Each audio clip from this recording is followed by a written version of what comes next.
proper way to roll your cable. Nakailang cable ka na ba? Lagi ka bang nasisiraan ng cable cord mo?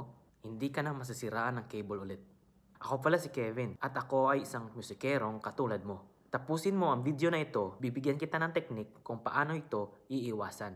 Nung una, hindi din ako marunong mag-roll ng cable. Madami din akong nasira ng mga cable cord.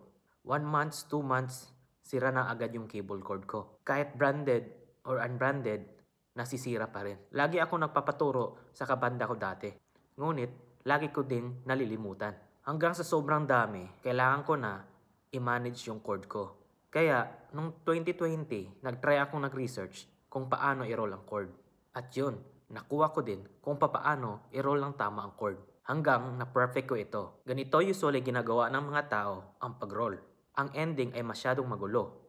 Then, lagay sa bag. Yung iba, ginagamit yung braso, parang lubid. Magulo pa rin ang labas. Ngayon, tuturuan kita ng proper way para hindi masira agad. Ang tawag ay over-under technique. Ang gamit ko ay isang instrument cable. Ang benefits ng technique na ito ay napapahaba niya ang buhay ng cable mo. Ang loob ng cable ay merong natural pattern ng strands. So sa ganito na pag-roll, hindi nakokontra yung natural strands sa loob ng cable mo. Pangalawa, hindi siya mabuhol-buhol.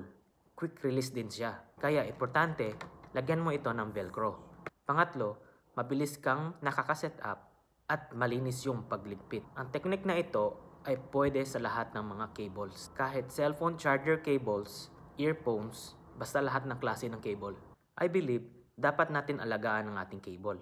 Kasi, importanteng ingredients ito sa magandang labas na audio at magastos kung lagi kang nasisiraan ng cable. Ang mahal-mahal pa naman ng cable. So yun mga kamusikero, maraming salamat sa panonood. Please like, share, and subscribe if may natutunan ka sa video na ito. Huwag nating kalimutan, ang musika ay kasiyahan natin sa buhay. Salamat!